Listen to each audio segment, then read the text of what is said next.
Hi, everyone. Change my name here.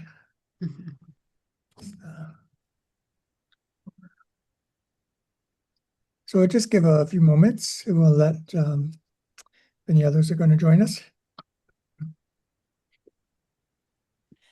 Thank you for that link, Maureen. I watched it. It was very good.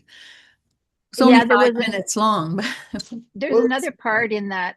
There's another part in that that meeting in the government where he talks, I think, a little more. I had seen that a year or two ago, and so I didn't get a chance to rewatch and see what I sent you. But explore around whenever you see standing committee and Bruce McIvor in there. Like, take a good look.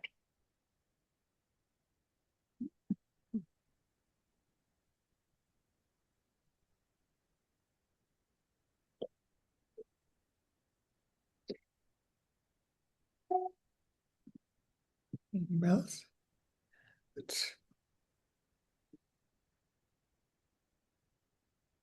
Hope everyone's experienced some spring-like weather. And then now it's back to more seasonal. So, well, in Toronto anyway, Ontario, it's a gray, cold day again. Here in Ottawa, we're getting more ice now. It's just starting. Yeah, a bit of a nice storm, I think. Next few days.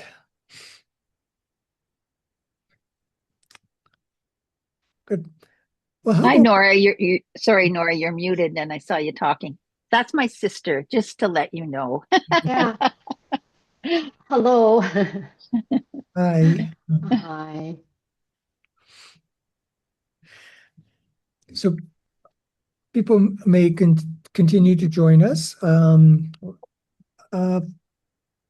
Stan won't, though. Stan will not be with us, from my colleague from the forum. He's got the flu. He got it Sunday. We had an event in Kitchener and he started to get it then. And then we had meetings Monday and Tuesday, and he's just he needs the day off just to lie low, and yeah. So, and he didn't feel prepared for this meeting as well, because he was just his mind is not, he has the flu mind. So maybe we'll begin though, and then people can gradually come on. Just begin with a land acknowledgement from the location of the Jesuit Forum offices in Toronto. And then as I'm reflecting, you can offer your own, offer where you come from, the traditional lands you come from. So just acknowledging that the Jesuit Forum is located on the traditional territories of the Mississaugas of the Credit, the Anishinaabe, the Chippewa, the Haudenosaunee, and the Huron-Wendat peoples, and is now home to many diverse First Nations, Inuit, and Métis peoples. And it's Toronto, Toronto is, in the surrounding area, is governed through the Treaty 13 with the Mississaugas of the Credit. And I just acknowledge of how I'm personally privileged to call this location home, and its beauty, its ravines, and its tree canopy on the shores of Lake Ontario. And, I take every opportunity I can to more deeply appreciate the richness of the traditions that have arisen, from these lands, Indigenous traditions, and to make that better known, not just with myself, but in the work that I do with students and our work at the Jesuit Forum here. So through continued education, but also my own education, but also as a teacher and facilitator. So yes.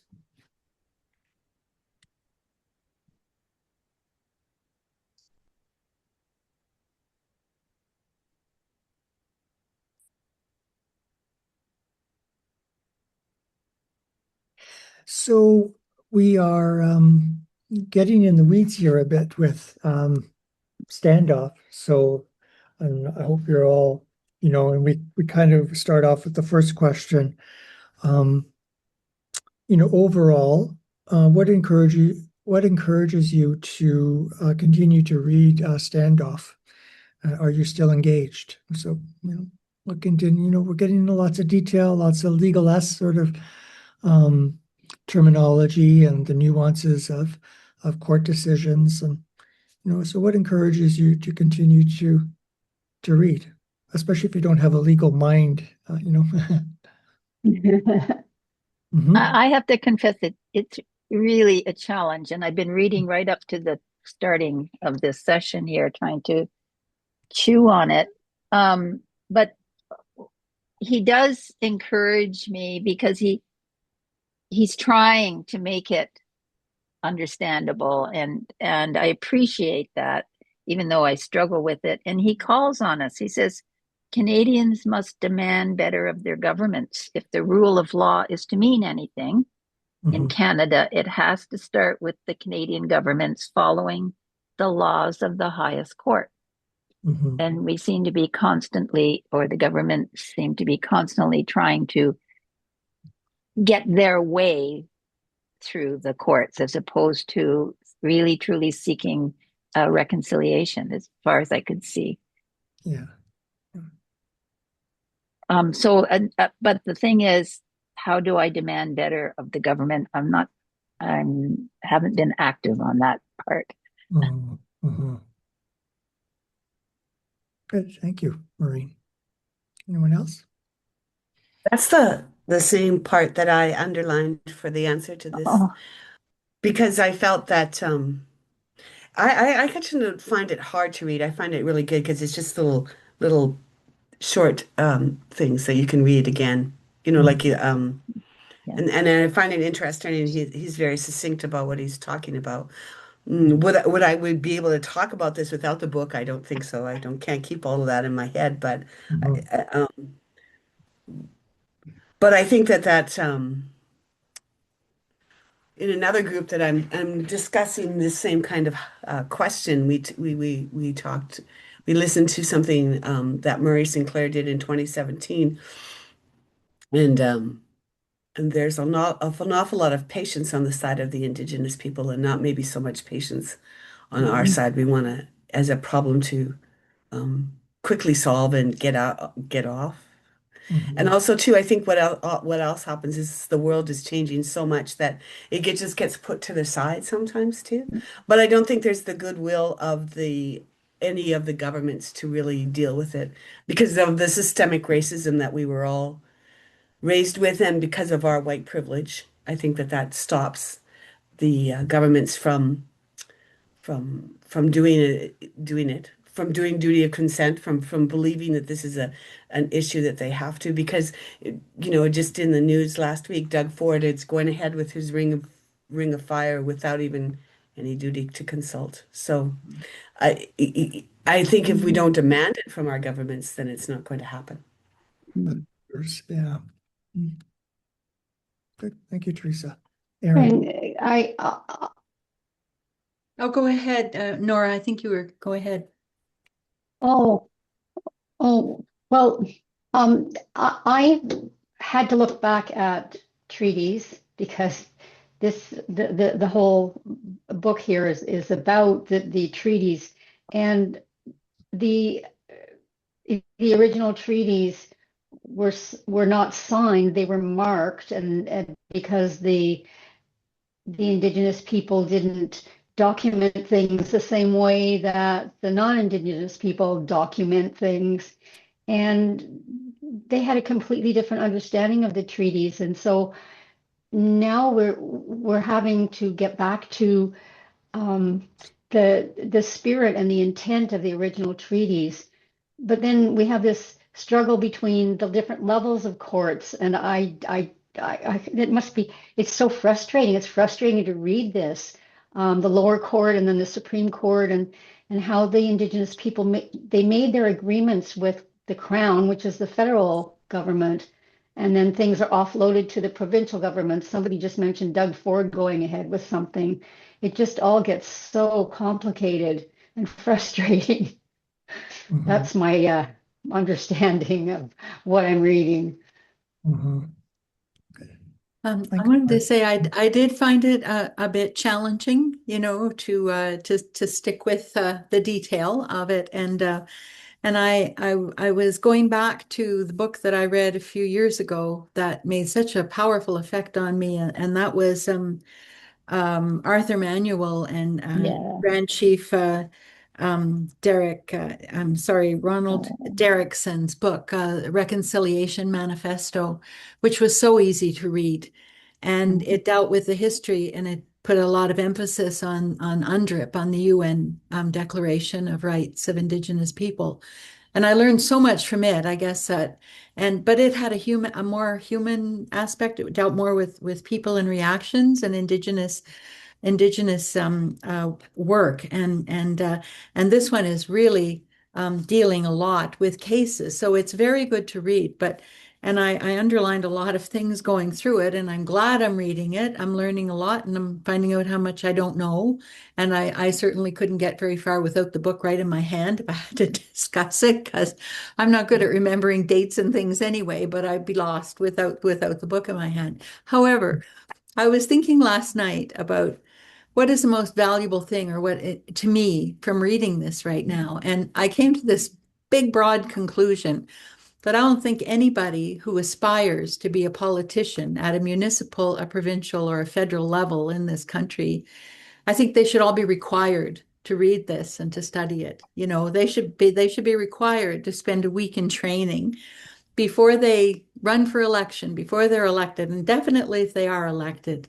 I think they owe it to us, to non-Indigenous people, and they owe it to Indigenous people that if you're going to represent any territory in this country or in your city or wherever, and there's a chance that you have a mixture, that these issues should be affecting you, or they should be something you're aware of. So I would make that mandatory if I ruled the world, but I don't. And the other people I think who should be required to learn this and know about these cases and this history and the complications, because it's very complicated. And he points out how, what a struggle it will be to resolve some of these things, are police. And I say police at every level, from the RCMP to local police, because they deal on the front line with people. And I'm tired of hearing about, the RCMP shooting. In New Brunswick, somebody got shot last year because they made a what do you call that when they check in on your health? A health call was made, and the result of it was a person was shot by the RCMP person who came. Now, I don't know what the misunderstanding was, but those things shouldn't happen, and there needs to be proper training for them. So I'm going off on a tangent, but reading this book, I'm thinking there's important information for people to understand in the capacity of their jobs, as elected officials representing groups of people, or as police supposedly protecting, everyone in their jurisdiction. So I would like to see that start off with knowledge. You may not have the answers, but if you start off at least understanding the complexity and the problem, maybe you've got a base to start from. I don't know. Thank you. Thanks, Erin. Janice, you're muted. I think I should have been a lawyer, because I find this absolutely fascinating, even the technicalities in terms of how I have a very, very basic sense of how the legal system works. And if you have even just that, these case findings are just fascinating. Now I really understand how the system does not serve Indigenous peoples who don't have law degrees in constitutional law. Great, thank you. Yeah, I'm very grateful for having read this. Thank you. Great, thank you. Anyone else?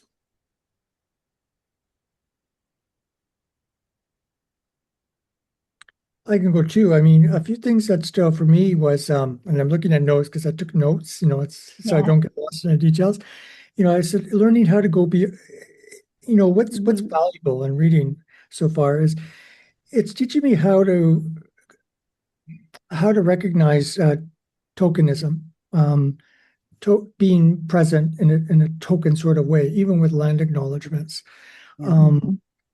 and looking for signs of how I can be present with Indigenous peoples on a deeper level than a symbolic level or a token level, because Bruce McIvor is really, really, emphasizing that, like, it's just tokenism for a lot of government officials. And I'm not a government official, of course, but, of course, am I like that too in my presence with Indigenous peoples? Just there as, out of respect, like superficial respect and so on. It also too, like, in the spirit of communal discernment that Jesuits and Ignatian sort of rooted peoples, we talk about communal discernment a lot. So it's helping me understand genuine communal discernment through Bruce McIvor's, he doesn't call it communal discernment, but duty to consult is communal discernment in a sense. It's not just token, okay, we'll listen to you and then the government, but we're going to make our own decisions anyway. It's a genuine, the duty to consult is meant to be a genuine communal discernment, making consensual decisions.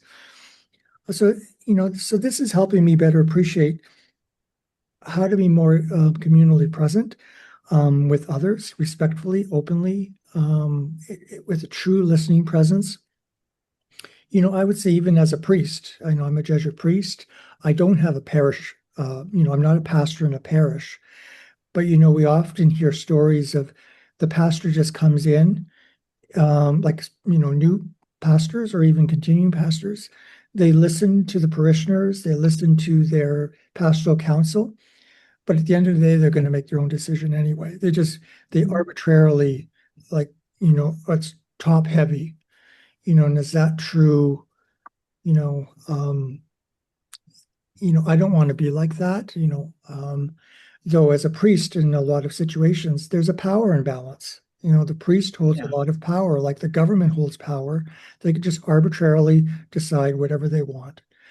And as priests in a much smaller way, in certain settings, there's a similar, and I don't want to be like the government. And, so how am I present to the people, not just Indigenous people, but to the people that, withstand working with me in the office as, I'm the director. I really want to be consensual in the decisions that we make, the kinds of programs that we decide upon. So this is helping me in those reading Bruce McIvor's insights. It's helping me in the broader sense too, So, yeah. Paul. Yeah, I'm Paul Connolly. I missed the last week. I'm sorry. I already had a meeting when I heard about this. I'm a member of Holy Name Parish here in Toronto. Okay. So it's the same parish that Stan's a member of. I haven't quite got caught up to what was it, page 144 that we were meant to get to today. That's okay. I'm close, but I didn't get there yet. I guess there's a couple of things that stood out to me. One is the thing that he mentions at least once anyway, which is that at a lot of times governments and corporations kind of approach these consulting duties as saying, well, it's just something we got to get through, and so that we can start digging, and it's not really a sense of meeting around a real issue. It's more like, here's one more hoop we got to go through. Like, you got to get a permit to do this, the permit to do that, and we got to go talk to the native people. But once we get that all done, we can start digging. And I think it's important that that point gets made, which is that the duty to consult actually could mean that you're not going to do that anymore. And I think too, and he mentions that, the government ceding a lot of these discussions to the province, because in Canadian law, the Crown can mean the province if we're talking about resource development. And so getting back to a point one of you made earlier about like Doug Ford wants to go through with this Ring of Fire thing without discussing, but there really is an obligation there that he has to somehow be made to face, which is that if he is actually going to be representing the crown, then he has to be part of a meaningful consultation about something as important as what he wants to do in the Ring of Fire. So I think that's what really struck me, was that just that one short discussion that McIvor has about the crown can mean the province. So what does that mean for us pushing the provincial government? So I found that a really important point. Yeah. Good. Thank you, Paul.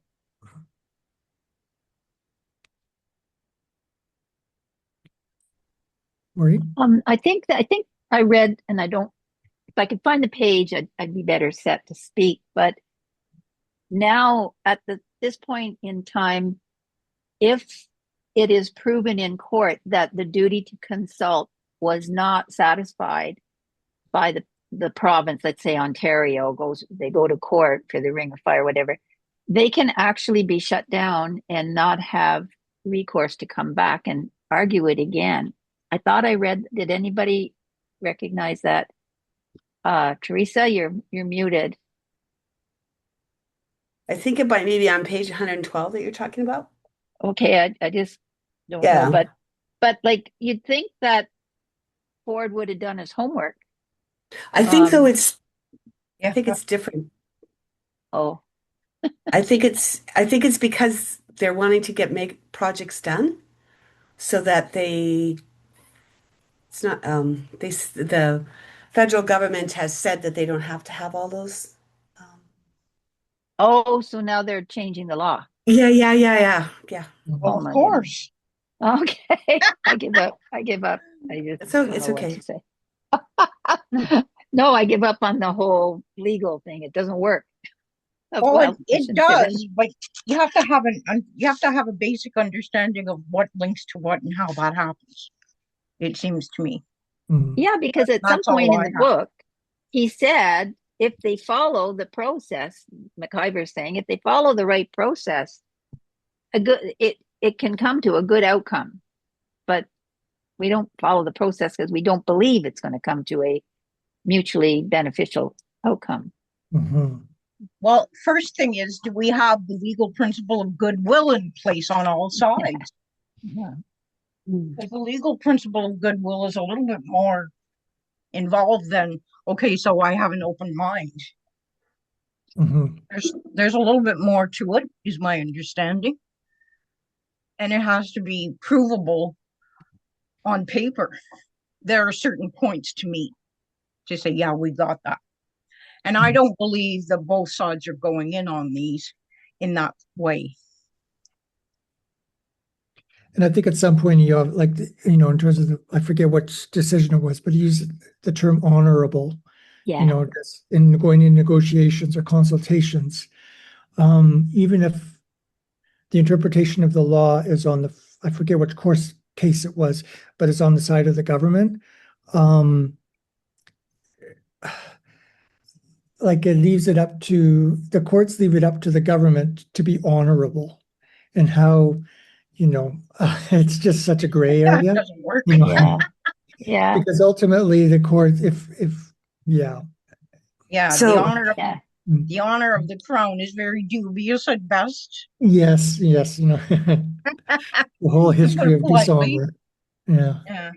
Yeah. Well, So the First Nations have launched against Doug Ford. Like he's like 7 reasons why he's doing this, or 6 reasons. Like he passed his own little bill in Ontario called Bill 50. Bill 5. Bill 5. Yeah. So and he's saying this is a once in a generation opportunity. We've got to build these mega projects, and that it's going to take too long if he goes through the process. But there's been significant backlash from several First Nations and environmental groups, and they argue that bypassing through assessments in the James Bay lowlands is reckless and dangerous, and so some nations have already launched constitutional challenges. Mhm, mhm. So like that, So like it's it's going going to to take work. a lot longer to not do it Yeah. because Yeah. they'll be tied up in court for at least 5 years, maybe even 10. So Mhm. there he just shot himself in the mouth. Unless he uses Yeah, the yeah, I damages. think he probably thinks so. He can just start, you know, get somewhere because it's just trying to streamline. Like, you know, there's always two sides to every story, but and then of course the provinces always blame the feds, Yeah, right? Mhm. right. And there's always, The sad, go ahead. oh, well, no, for me, the sad part too is that the more it goes to court, if things come to that they go to court to argue these things, the the Indigenous people have limited funds, and McIvor points that out, compared to the funds that the government and the companies have. Mhm. And where have they gotten those funds to? From the Indigenous exploiting Indigenous lands. So just so totally unfair from that perspective as well. Yeah. It's kind of like the government can just outspend you in terms of appeals and so on. And is that honorable? Is that an honorable intention? You know, we'll just keep appealing if it doesn't go our way because we have more money and, you know. Yeah, we'll just bleed all their money dry. When they can't eat, then maybe we'll stop. But Mhm. not always, because they've tried to starve different groups that have been involved in litigation with the Algonquins of Barrier Lake, for example. Mhm. Yeah. Good.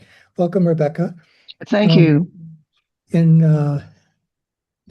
yeah, so I was just no one else joined us this week.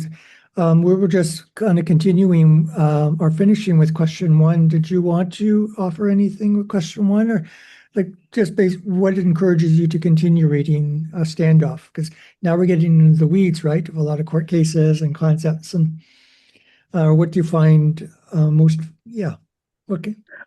Well, there's so much to unpack.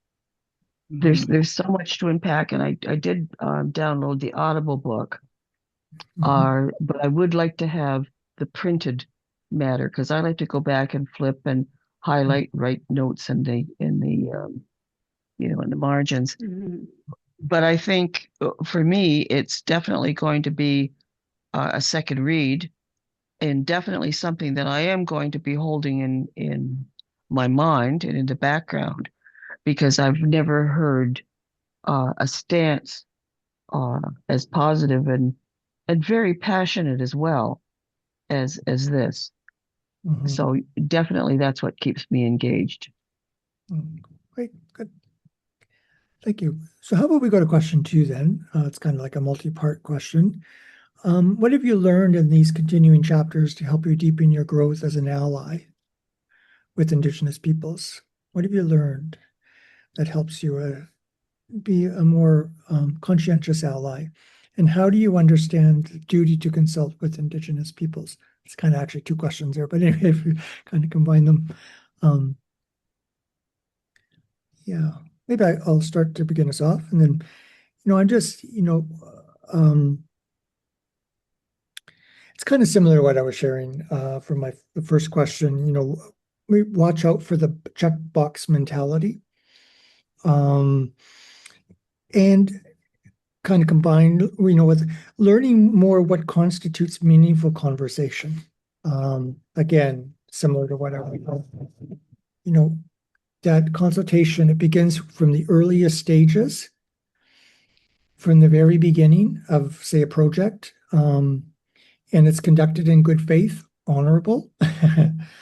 And it involves government officials with real authority. That it's, again, if the government just sends junior ministers who have no sort of weight, then that's tokenism, just going through the motions.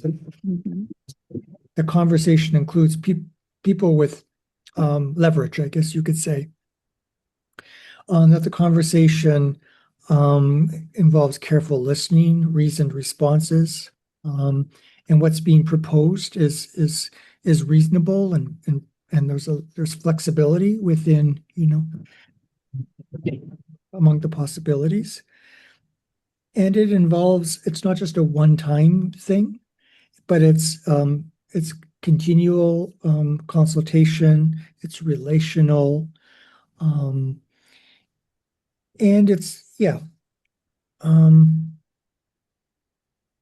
also to watching out for when the government feels inconvenienced by it all, and say, this is not going our way, we're going to do this. We're just going to arbitrarily, the government's their own arbiter. And I'll get into that later on and with question 4 and the Fort McKay First Nation, but it's like, yeah, there's consultation is going on, but when there's inconvenience, then the government can just arbitrarily stop the conversation or just make their own decision anyway, So is it, watching out for the power of the government system. It's just, that's really what I'm learning from these chapters and how I understand the duty to consult. It's relational, it's ongoing, it's genuine, flexible, serious people are in the room. Made that keyword relational and continual.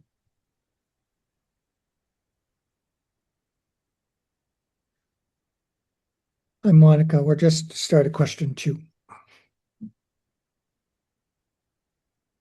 Okay, if I can just kind of throw out a little message here with the way our people are within their own longhouses and within their own constitution. They have their own constitutions. But when they come together for consultation, it takes days because they all come to the arrival at a decision 100%. Now, when you're saying that the consultation has to be authentic, the consultation for our people means truth telling. I mean, this is absolute painful truth telling. There can be no, if they are influenced by any outside factors, which isn't uncommon today because there are agendas, you must truthfully tell what those agendas are.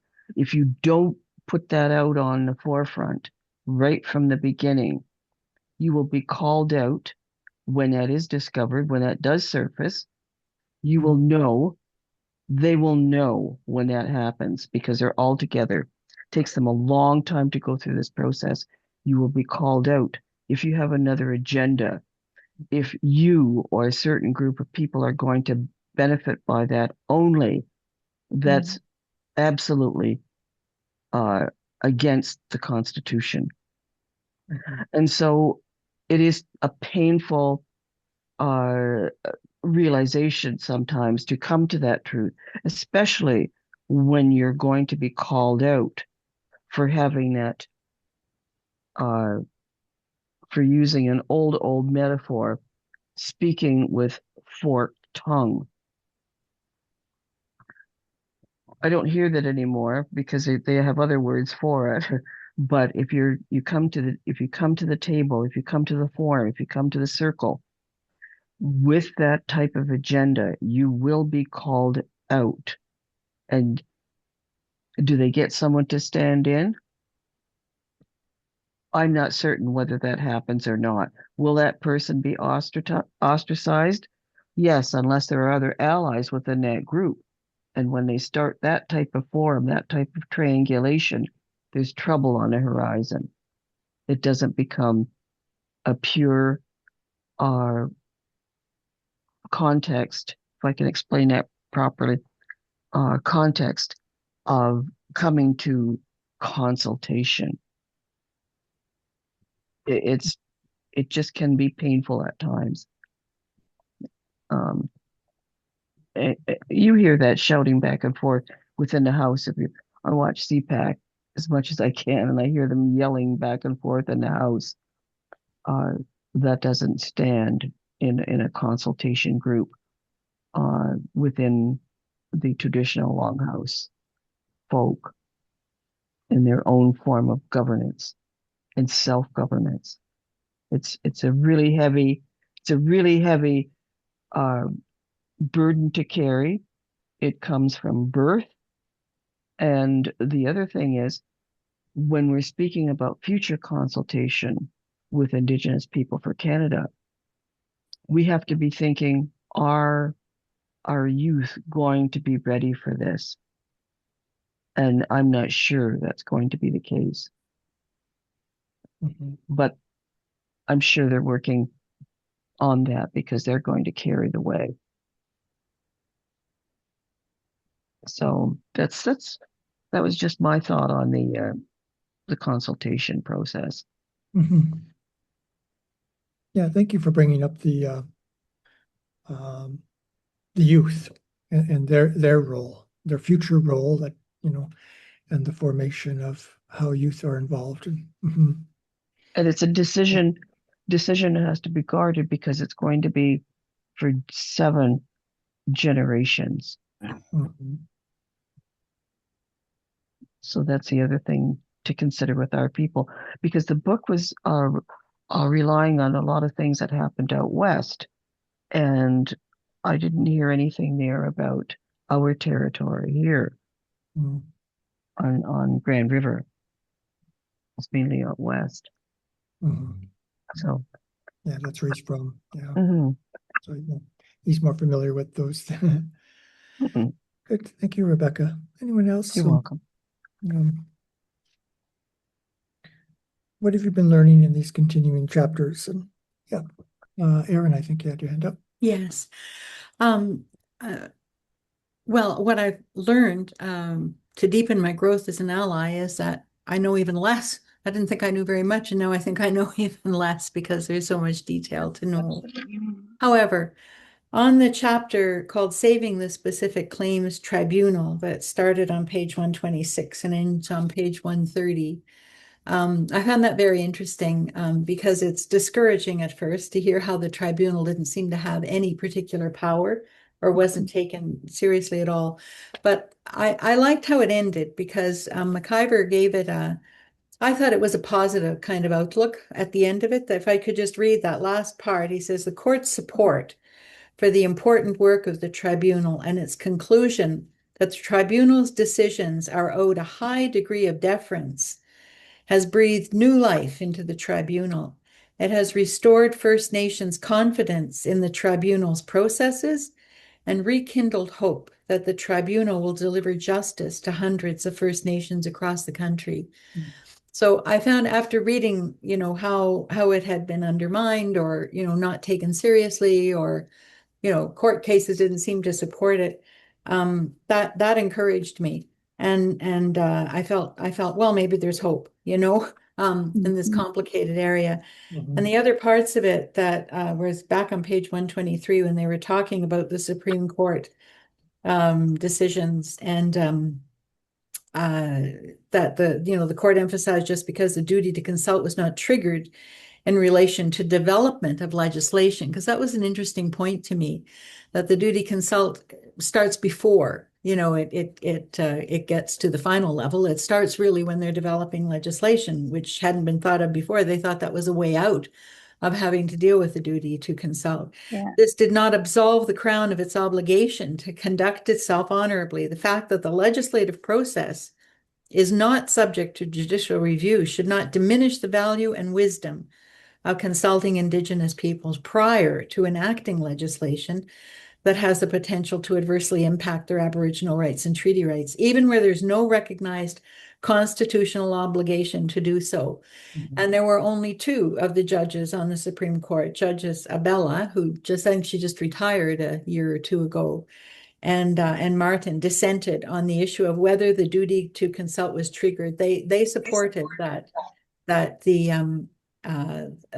held that the honor of the Crown gives rise to a duty to consult that applies to all contemplated government conduct. There's one Mr. Ford needs to pay attention to, eh? That Yeah. applies to all contemplated government conduct with the potential to affect Aboriginal, even the potential to affect Aboriginal rights and treaty rights, including legislative action. So, you know, that's important. And the fact that they're even though they weren't the majority, their dissent was noted, and it's there, and it can be pulled up again, I guess, to be used further on. So I'm trying to find little gleams of hope or light somewhere that would resolve something. Thank you, Erin. Yeah, that court case stood out for me too, but I'm going to talk more about it through question 4. But thank you. Anyone else on question 2?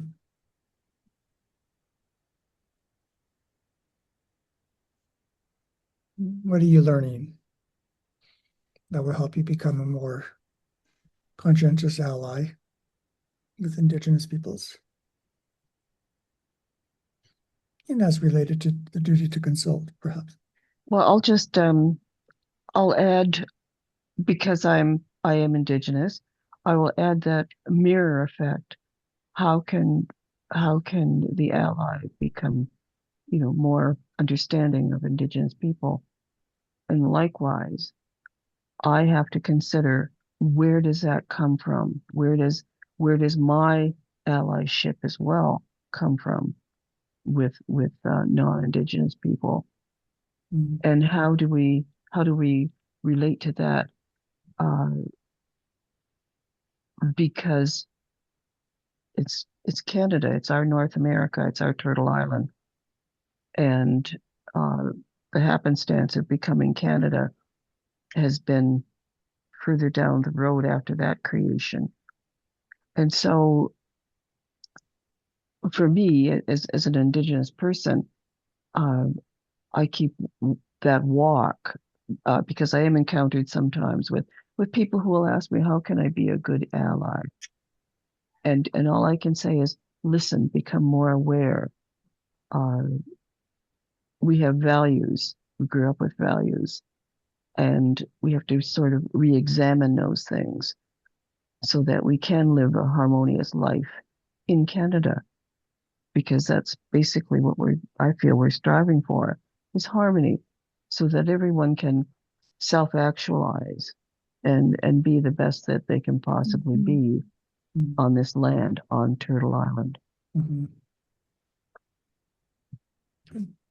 Thank you, Rebecca. Janice. Yeah. For me, I started a long time ago with my Mohawk friend that I had the privilege of working with. And what I learned was, I said to her after a while, she told me at the time it was the Oka situation going on. And I said to her when she finished telling me how she felt about it, because she had a cousin who had been charged with whatever someone was able to come up with against him. I said to her, the fact that your people have survived and even thrived is so amazing. By all the means that the state has had it there and in their power to destroy your culture, your people, everything that makes you who you are, you shouldn't even be able to stand up and look at what your people are doing, and you're still here and you're still growing. So what I've learned is a great respect. I learned that before I started reading this book, but this book is deepening compassion. I can't even imagine having to stand up in court to defend your right to be who and what God created you to be over and over again. It hurts my heart to think that that's disgusting in the truest term of that word to me. So that's what I'm learning, is to become more passionate and maybe more outspoken, if that's possible. And more educated, Yeah. through the reading. Yeah. Thank you, Janice. Anyone else?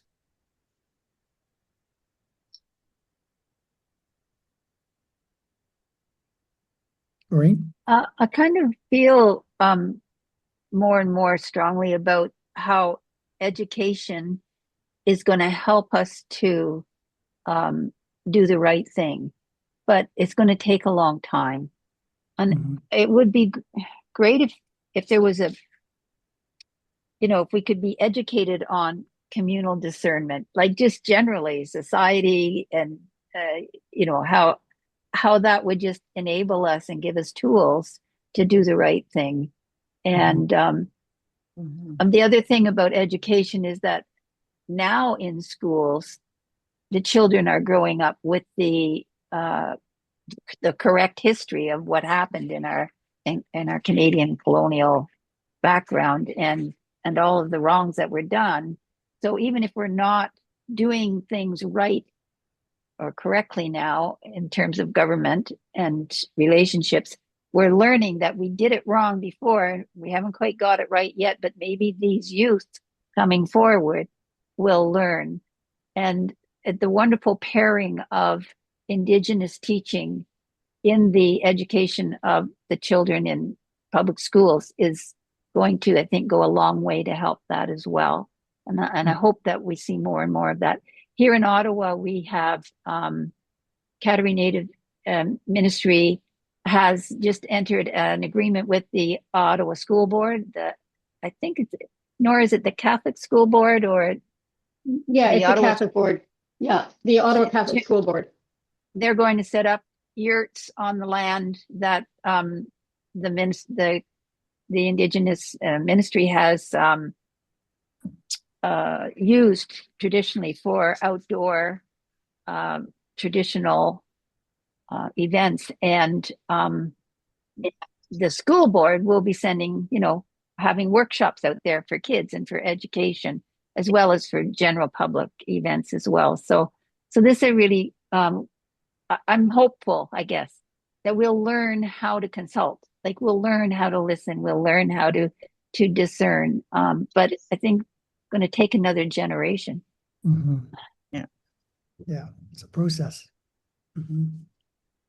Monica. Yeah, hi. Sorry I was late. So maybe you've covered this in the first round, but I agree with you what you say about education, but the big takeaway I got from this section of the book was how much effort the federal government is putting in to dodging their commitments. Like, each section seemed to focus on a different way. They appeal to the highest court. They ignore rulings. They ask for rulings that, absolve them. They pass it on to the provinces when it's not, we can't hold the provinces to account. They don't put money behind things. They agree to things, but then there's no budget for it. It just goes on and on and on. And so I really wonder that even if education is like 100% successful and we have a whole new generation of people who just see history differently, we have to find a way to mobilize that so that we just don't tolerate our government doing this. And I think I really value this book for going into the detail and the documentation, because I think most Canadians would be absolutely shocked. I think most Canadians believe these pronouncements, and we have Truth and Reconciliation Day and, all of this stuff. I think most Canadians would say the government is pushing this on us. If there was any critique, it would be that the government is pushing this on us, rather than the government is doing, everything it can to avoid this responsibility. So I just wonder what it must feel like to be part of the community, the Indigenous communities of Canada, who it's like, is ghosting the right word? Or I can't think of what the right word is, but it's a big lie, right? They're opening up their doors and looking out their window, and there's like construction happening on their land, like we saw in one of those cases. And there's been no consultation. They're in the middle of court negotiations, and then the diggers just show up and they start building a road on their hunting land. Like, I can't even imagine the psychological damage of, speaking one thing and saying one thing, and then the reality that nobody else is seeing. I think this is like a huge, huge sin, really, that we're all committing. Like, Yeah. it's not just that we're not doing our best, it's that we're part of this horrible psychological harm of really not showing up. And so I really appreciated the second part of the book more than the first part, because I feel like he just rammed that home with example after example. He doesn't even have to tell, like what I just said, he doesn't preach like that at all, right? He just tells you what's going on. Yeah.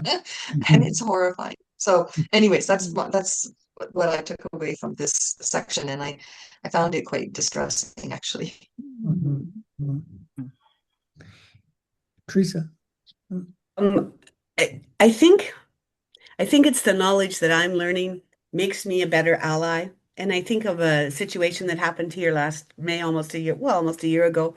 There was a bridge being fixed. It's going through First Nations territory, the Platson First Nations in Sicamous, if anybody knows where that is. But anyway, it's on the Trans-Canada Highway. So there was a contractor that said that they would hire First Nations people to work on the construction, right? Because it was going through their land. And they didn't. And so the First Nations band did a 2-day peaceful, they stopped traffic on the Trans-Canada Highway, which you can see would be kind of not good, because the Trans-Canada Highway is a big highway across Canada, especially between Calgary and Vancouver, the Trans-Canada Highway. And I think that it was much more accepted by people that was a good thing for the First Nations people to do. I heard much more encouraging talk that was their right to stop that because the promises hadn't been made. And that wasn't with the government. That was with the construction company. And they blocked the road, and they said that there was repeated exclusion and broken agreements and systematic disregard by the contractor. And then the blockade was removed following successful negotiations. And I think those are stories. I'm not sure if you guys heard about that all across Canada, but it was big. It was really big, in our lives for 2 days, because there it was. And somehow I think I look for those kinds of oh, that one was really close. I couldn't miss it. But I think that sometimes to be a good ally, I look for the stories and I look at both sides of it, and I want to see like he's done here. I want to make sure that I know both sides of what's happening so that I can be an informed ally. Thank you, Teresa. I think just part got of the Sure. Yeah, go part of ahead. the information, or the part of the information and gaining the information, I think starts nicely with land acknowledgement. Where people gathered together. Doesn't matter whether it's an NHL or wherever we are, to start with that land acknowledgement. And that was something that I learned years ago as an undergrad in anthropology course, was wherever I travel, I take history. I learn about where I'm going and what's going on and what happened there. And I'm starting to, because we travel a lot with baseball, hockey, everything with my grandsons. And so I'm kind of like the fun fact grandmother on those trips. And so, wherever we are, we talk about, okay, we're going to come to an old nuclear site. Your grandfather worked on this nuclear site. And this is what happened here on the shores of the lake. And this is what territory that is. This is what happened here. Or going through a state and finding out what the battle is. Going to Notre Dame and finding out that it's not just a football field, or Yeah. all of those things, just creating that piece of history with myself to carry it forth, that we're not just crossing a time zone, we're not just crossing a state or a province. We're entering into another territory, another settlement, and we're going to talk about all of that. And then that's my fun fact information for my grandchildren. So they don't like to look forward to that, but here she comes again. Well, the fun fact for today, and that's my moment with them. It won't mean that much to them now, but hopefully by the time they're 30, all of those grandmother things click in. So we start that. So I think our land acknowledgement here is a good start, and maybe a lot of families now will take that to do that within their own family. There's so much history to learn everywhere. Mhm.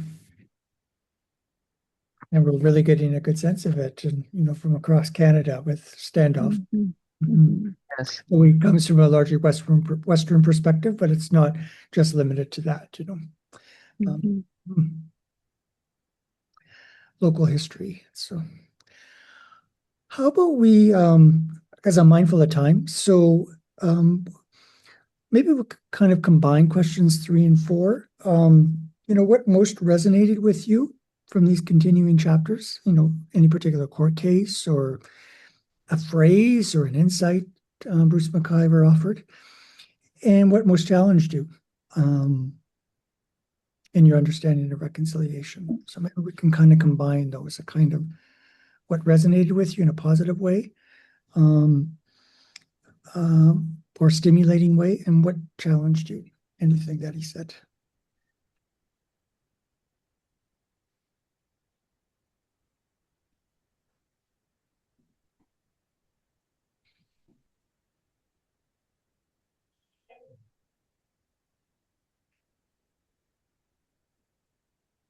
Well, I'll get this off my chest before I forget.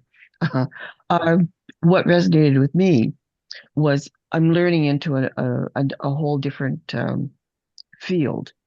I like to delve into things and study into things because we can pull up any court case we want to, going into archives. And so once in a while I do that.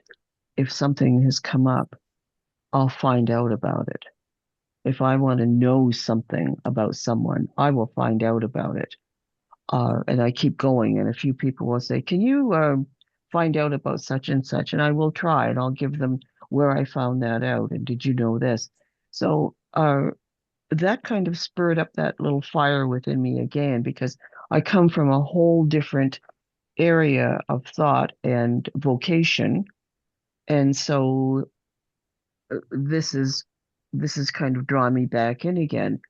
What resonated for me in this book, and with the language of the book, because it's a whole different language of understanding. Every genre has its own language, and so from a legal sense,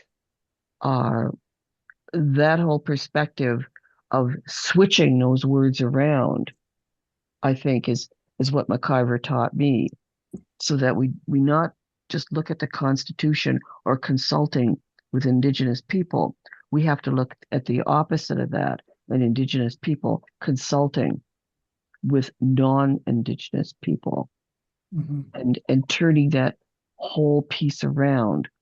And sometimes that mirror effect can take a whole different meaning, although it shouldn't. It shouldn't in the language of law. It shouldn't without that hidden agenda piece.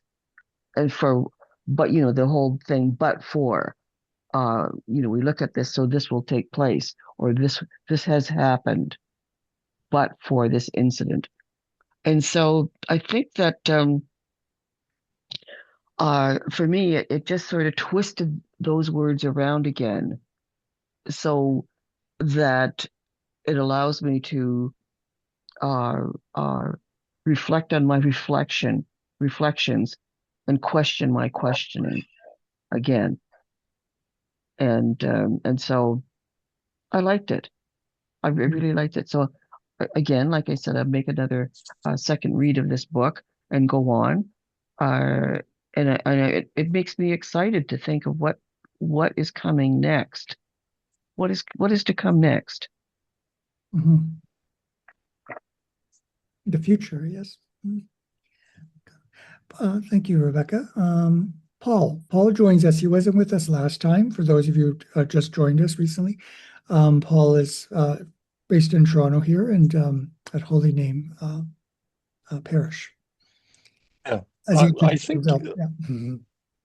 yeah. one of the things I'd like to kind of understand more is the Haida Nation decision, and like McIvor is quite strong on like saying so many decisions flow from that, and are going to be important, and a lot of the government efforts are to try to minimize what the Haida Nation decision meant, and I think that's going to be a really important thing going forward. And also, um, I was in Haida Gwaii a few years ago, and it was really interesting to hear how the native groups there were and the individuals were really excited about the possibilities there, and kind of and I think I find it exciting too is see like how can that show in the modern era how a fairly large area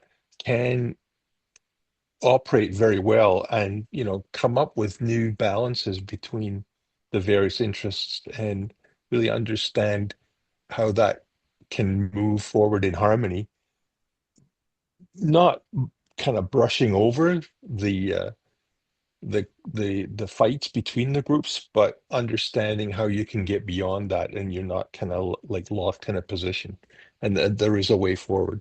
So I think those are a couple of things that came out of the book, and then are also things I'm looking forward to. Mhm. Thank you, Paul. Something that resonated with me was the chapter "Breathing Life Back into the Duty to Consult."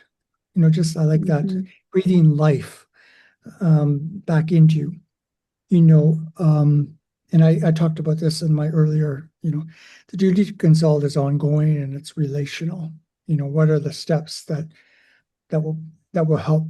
What are not the steps so much, but the characteristics of a relational, ongoing, consultative, gathering with government officials and Indigenous peoples, Indigenous leaders, but all of us, not just government officials. And I see this through the lens of the synodal process that seeks to bring life back into the church, communal life. That it's not, our church is just not run by, a certain group of privileged people, right from our local communities all the way up to, Rome and our diocese. But that it's the idea of synodality anyway, the hope for synodality is it's a truly listening, consultative faith community. And so that's how I was really, it was a pleasure to read that chapter, and I saw it in those different lights. A challenge for me was the Mikisew Cree First Nation versus Canada that Bruce McIvor explains on page 121. That how our government is not obligated to consult with Indigenous peoples in the creation of legislation and its possible effects upon Indigenous peoples and treaty rights. The government is only called upon to act honorably.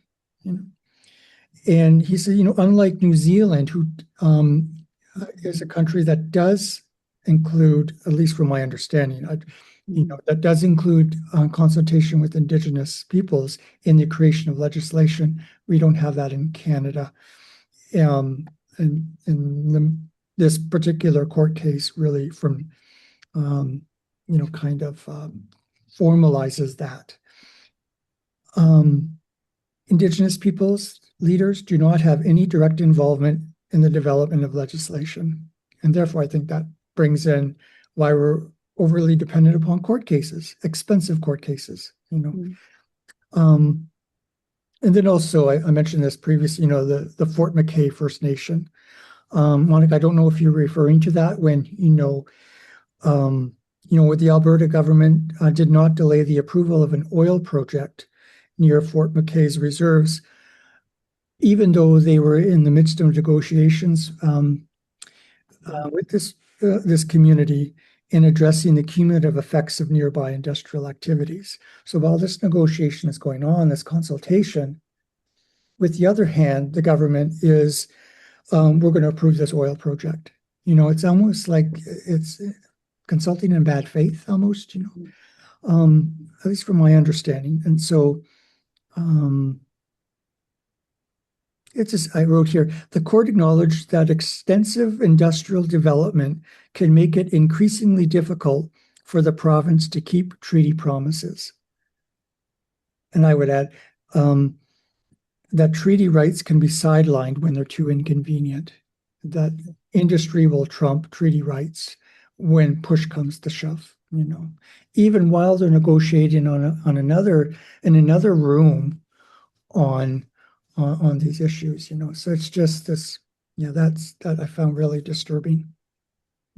There's the disingenuous piece to it. Also, the forked tongue. Yeah. Yeah. And the distrust and the poor relations. Mm-hmm. Absolutely. Makes you wonder why Indigenous peoples keep going back to the table. Yeah. Wow.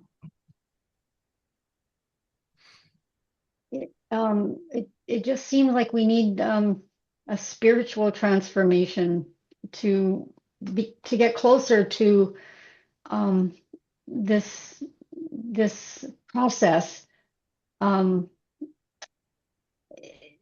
The whole duty to consult, there's a way of doing it that's not fully understood, and I don't know, we don't have the spiritual component when we engage, I think, and I think that's so necessary. The Indigenous people always bring ceremony to any occasion, and that just shows how everything is done through the spirit with them, and we don't have that. We're very secular, and there's a real disconnect anyways between us and them that's really hard to get past. That's my feeling. Yeah, and there's so much to learn with that spiritual component, because each nation has their own. Yeah. They have their own. Here on Six Nations, it starts with a cleansing, and with this sage and smudging and the cleansing. But you have to know what that process is to begin with, because otherwise it just becomes a ritual. Do like they do in Rome, do like they do in Paris, and so they have to really understand what that ceremony means, how you go into that ceremony, how that ceremony is conducted, and how you come out of that ceremony, and how you go forth. And so it's the wholeness of it is part of the spirituality as well. So it's a whole deep cultural piece and a way of being. And all I can say is they better do it in haste, because our elders are passing, and our younger people are to bring this, to go forth with this now and carry this forth. And it's, I don't know, I'm not part of that traditional culture, but I lived in this territory long enough to hear stories and learn from books about how it's conducted. And so we have to know that when we go into this consultation piece, that where does that leadership from Indigenous people come from in the first place? And I know for our people, the whole point of it is to go forth with in harmony within that group of Indigenous people. For us, I think the Anishinaabe are pretty much the same with that, because they are a communal gathering of people. And in order to break yourself and fragment that community, you have to arrive at a harmony of decision making. If you don't, it causes fragmentation. If the fragmentation comes, it causes weakness in that group. If that weakness comes within that group no longer becomes strong and it dies away. So I see very much that underlying sense of community with that harmony, but it's not widely articulated. To death do us part. So I just thought I would share that with you. Mm-hmm. It's difficult to explain because now in this present day society, we don't live in a communal sense. And unless you're a part of that, and those are your values, it's kind of hard to trade off those values. Mm-hmm. That's all. Yeah, thank you, Rebecca. I just think, to echo that, and from a different perspective, it's also, there's the spiritual and the ceremonial characteristics of Indigenous participation, of course, but there's also the community. So when we look at all these court cases that Bruce McIvor is describing, it's always a certain community versus a bureaucracy. It's, whether it's Canada or a provincial government, or a negotiation, consultation. It's always community members who are locally rooted, geographically defined largely, and bureaucratic, people from maybe 5 provinces away, like from Ottawa or something. If it's with the federal government, they're not locally. Well, I'm just kind of assuming, but it's a bureaucratic representatives, and we need bureaucracy on certain levels, of course, but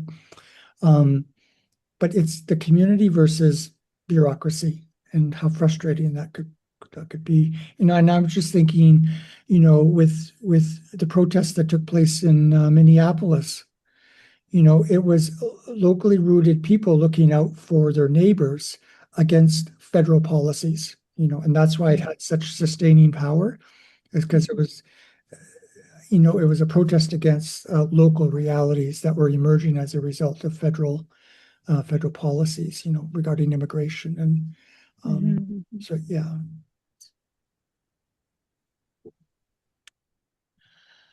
Anyone else on the, what resonated with you, what challenged you, before, maybe one more person before we go into the final question, because it's 1:15 now.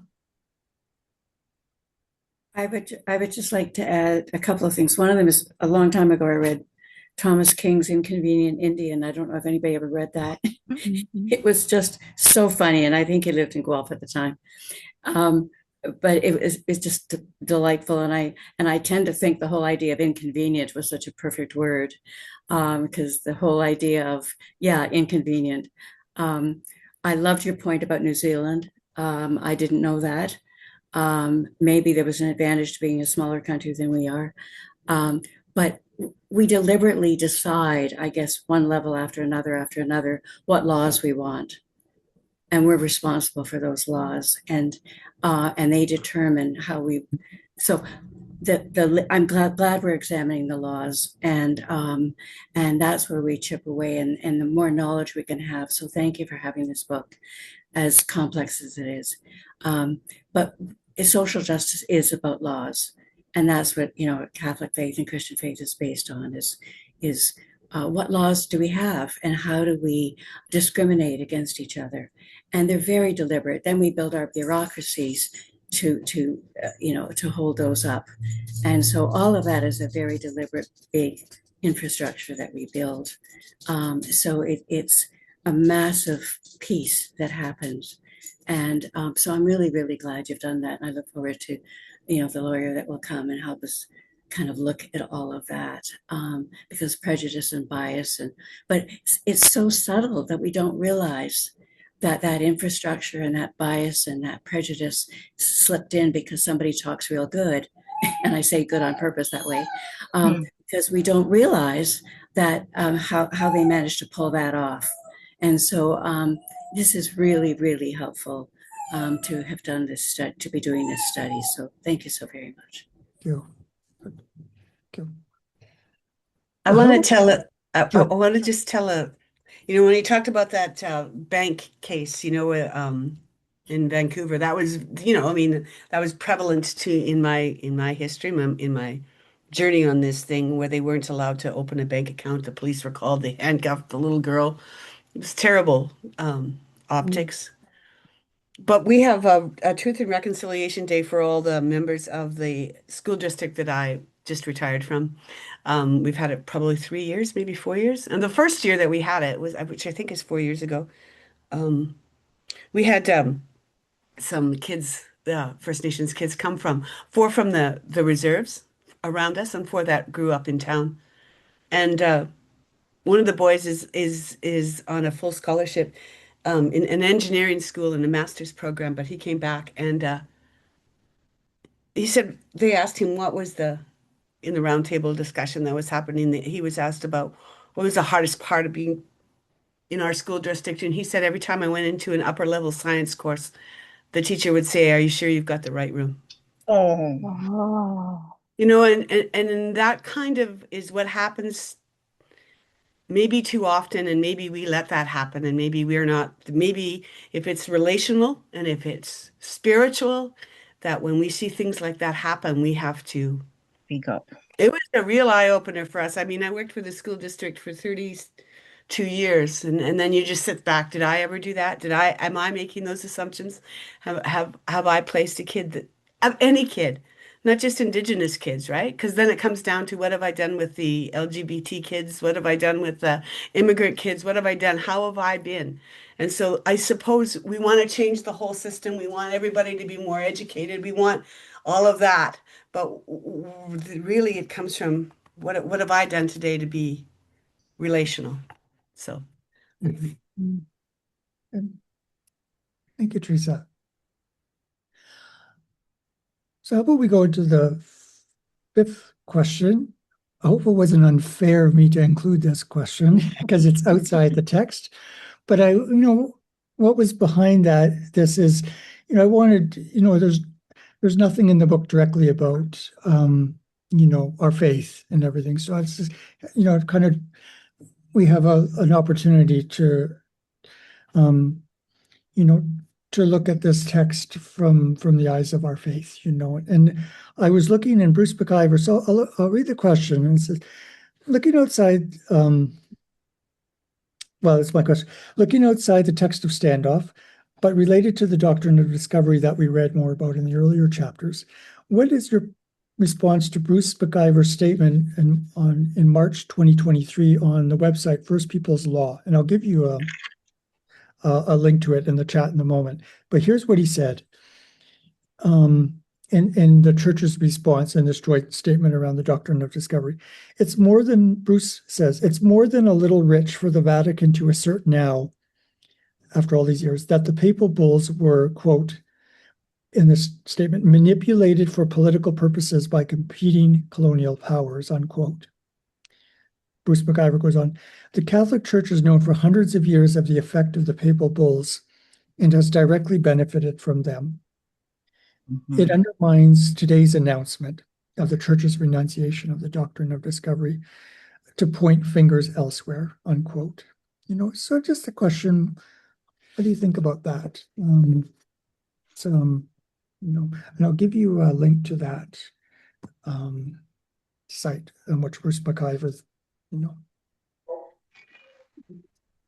since Maureen. Mm-hmm.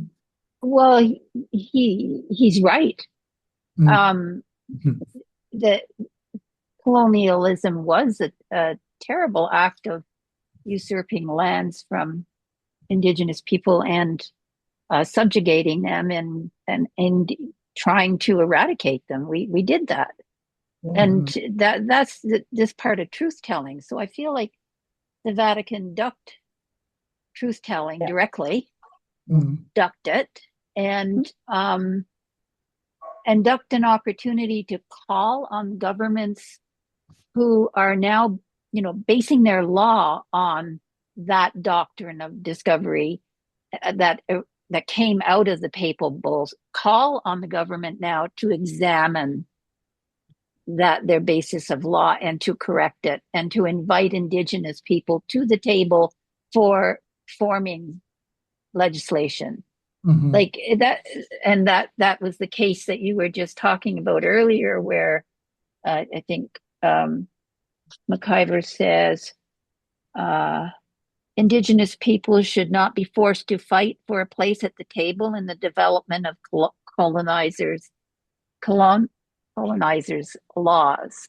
So that's sort of where we need to get to, where Indigenous peoples are at all the tables that make decisions about the country. Well, the Vatican had a perfect opportunity to call on government to correct those errors before, and it ducked.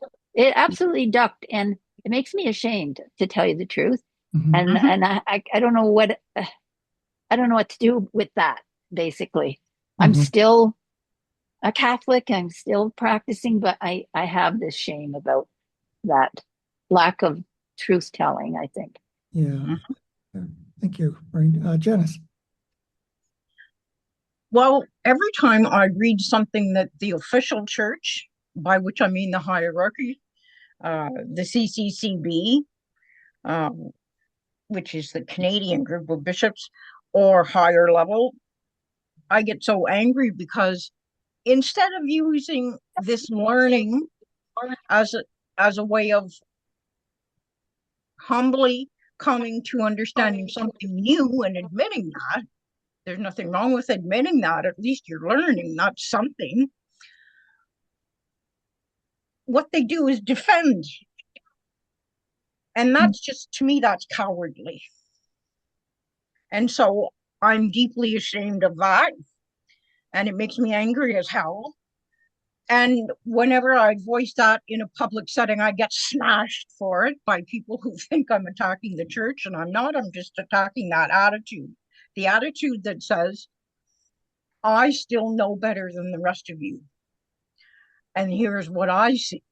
Not emulating Christ's humility and saying, oh, you've just taught me something new. That would help so much if those people in those positions could just once in a while take a look at the humility of Christ and try and emulate it in some of their interactions with others, especially with Indigenous peoples, because that's an opening of the spirit. So it made me angry as hell. And then I just thought, well, just more for that's what they do. Defend, defend, defend. We're not asking, no one's asking the church to defend herself. It was the 1500s, nobody knew anything. And those of us who have taken the time to educate ourselves know that that's the case. So we don't need that. What we need is open your spirits and see something new. Yeah. But thank you, Janice. Monica. Yeah, thanks. I'm going to say something completely different, but before I get into it, I just wanted to thank Maureen for her insight into, instead of just pointing the finger, we could have taken that opportunity to elevate the advocacy. So I hadn't thought about it that way before. So thank you for saying it that way. But what I wanted to bring up was the dilemma that this example shows. And it's a much bigger, question, and we can go into at the end of our session now. But I do kind of want to put it on the table with us, because I'd love at some future maybe point, if we could delve into it and really grapple with it, because Bruce is right in his critique, but the church is, I think, also right in what they say. It's that, we had this doctrine, and then it was taken, by others to this extreme. And whether we agree, with what they're saying, that was never our intention, I don't know. I question that. But it is true that that's what happened. And I think we have a number of cases like that. Like, for example, with all the residential schools, when the light first shone on the religious communities, some of the communities felt very defensive, and they apologized, but they also said, but it wasn't all bad. Like, not all of our sisters were horrible people, which is true, right? Which is true. But is that the moment to say it? And I'm really grappling with it now with around the Kamloops graves, because my understanding is it has been shown that that initial discovery of what we think are graves there in the Kamloops Residential School, which is kind of set off a huge thing in our country to like wake up and take notice and be concerned. There was never the opportunity to follow through to actually have a number and prove that those are graves. And so that has been picked up by some groups to push back and not deny, but question all of the findings of graves and things like that. So what do we do in a situation like that? Because the truth is bigger than the facts, I guess is what I'm saying. And so you can have facts, but what is the right thing to say or do, or how to behave when, when you're dealing with a situation where it's complex. I hope I'm being clear. I'm not trying to like endorse at all any of this bad behavior or bad things that are going on, but I guess I'm saying like sometimes I sit in webinars and things are said that I think are not accurate. And but the truth is there. It's real truth, but some of the history and some of the attributions of the church did this or this person said that are not 100% accurate. So what do you do in a situation like that? What I've been doing is going with the bigger truth and just ignoring the fact that, but I was in a webinar recently where someone in the chat corrected something that was said, and the hate that rang down on him for being like, what's the word? Like an underminer of the Indigenous speaker was incredible. And the facilitator wrote in the chat, I'm going to have a side conversation with you. And they had this whole side conversation during the thing. And then they came back and said, it was not my intention. I was just trying to bring like another, set of realities to this. It was not my intention to do any of this. And so it's really volatile, I guess is what I'm saying. And I don't know what to do about that. And I feel like as faithful Catholics, we are like kind of caught in the middle of that. Like how do people deal with that? So I just wanted to bring that up. That what you brought up, Trevor, I think is really important. And I think it's just the tip of the iceberg. Yeah. I really agree that would be something, because I've been struggling all week with something that happened on another web that I was on, where some people white women were I felt they were badgering this Indigenous woman to, now you have to go and take Indigenous spirituality into your church. This is what you have to do. Like that's how I heard them, and I was wondering how she was hearing them because it was making me feel so uncomfortable. And I really, as somebody who does speak a lot, did not know what to say in that, did not know how to be. And so I said nothing, which is, oh, yuck, that really makes me mad to not say nothing, because now I'll never, like, on these webs, you never may be with that same person again to say, hey, wait, and I guess maybe I didn't want to say anything because the first thing that was coming out of my head was like, hey, check your white privilege here. What gives you the right to tell this person that they have to do this? And then I thought, well, that's not that won't make the situation better.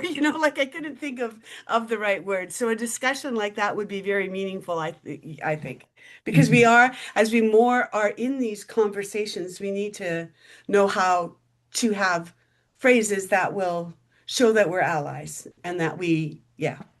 Thank you. Thank you. Maureen.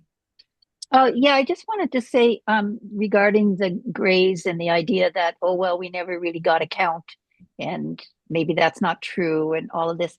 I thought about that because it really bothered me that it was the denial of the suffering that the families went through. Yeah. And I thought, well, my response to that is the children were taken. They were taken. They were gone. Alive or dead, most of them never came back. The ones that maybe came back were so changed culturally and broken. Everything was broken. It was a disaster, was tragic. And I don't care I don't say I don't care, but the graves and that part is not the point. The point is the children were taken against the will. And that's totally unconscionable. And so I just wanted to offer that out, Monica, as one of my responses to that, if that objection comes up. Thank you, Marie. I totally agree, and that's usually my position. But some journalists wrote about that and have paid a huge price and have lost a career, and it's become a whole thing. And the question that came up is, do facts matter? And for me, that's really challenging because I do think facts matter. I do. Especially if people's lives are going to be ruined over calling attention to the facts, and not in a racist way, but just in a fact journalist way, right? At the same time, Maureen, I 100% agree with you. 100%, because what's the whole truth here? What's the deeper truth? What's the point of all of this? And would we lose it if we just say, oh yeah, well, they never proved the grave, so okay, let's move on, right? Like, yeah, so this is why it's a dilemma for me. So this is why I would love to take in the wisdom of all of you, to delve into this a bit more when we have time.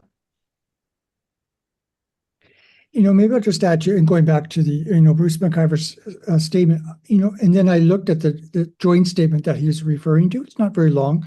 And I put the link in that email that Stan sent.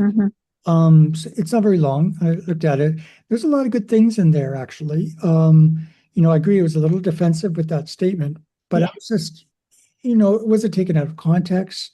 I was thinking, what, was it manipulated? And I was going back, like if you go back to listening to Indigenous Voices for session 6, early encounters on page 55, we have, it's quoting one of the papal bulls related to the doctrine of discovery, Dum de Veritas, de Veras, full and free permission to invade, search out, capture, and subjugate the Saracens and pagans and any other unbelievers and enemies of Christ, And then 3 years later, there's a follow-up on that. And, in here, after all these years, this statement saying that this was manipulated by the colonizers to do, like, how could you interpret it in any other way type thing, Yeah. But I appreciate what's being brought up, Monica, like, there's a fuller history, and, it's maybe not even inaccurate. There could be inaccuracies, but there's a fuller story, reading the full statement, for example, or to help us better appreciate, is Bruce McIvor being unfair, and other Indigenous, writers and thinkers, when or do we know the fuller context of what they're saying? And it's a learning process, and I think one of the things that we strive to do at the Jesuit Forum, though we do kind of congregate in bubbles, but that it's a safe space in which to air our doubts, our confusions, our lack of a fuller knowledge, and being called out in a good prayerful way when we're inaccurate. Like, Trevor, you don't know you should read further, type thing.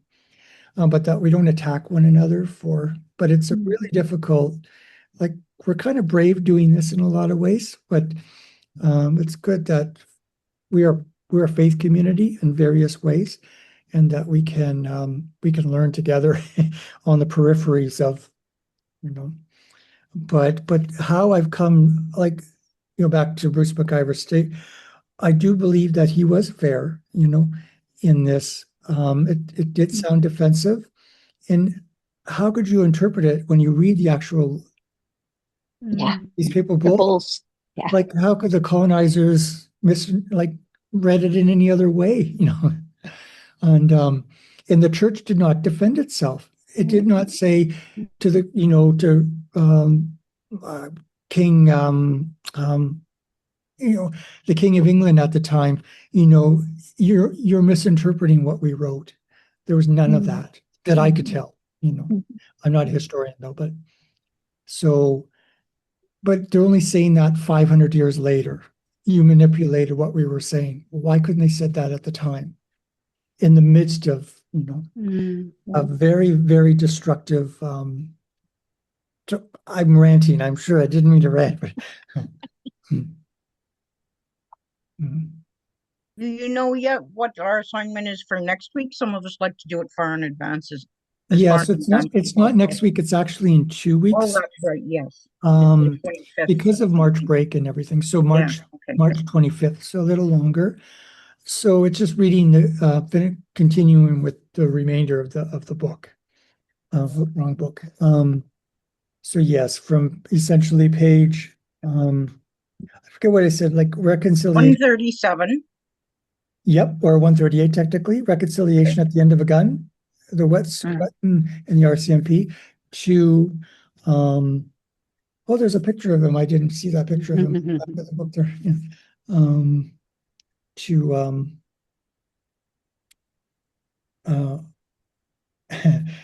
186, how the Canadian legal system fails Indigenous peoples.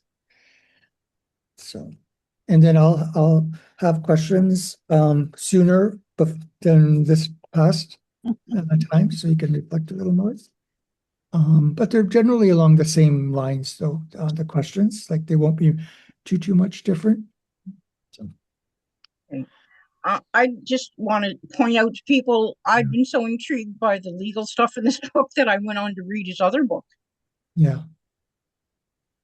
This is a good one. It's like a primer of all court cases, like in more digestible way. It's almost like a Cole's Notes version of the court cases. That's what I think. It informs what I'm reading right now.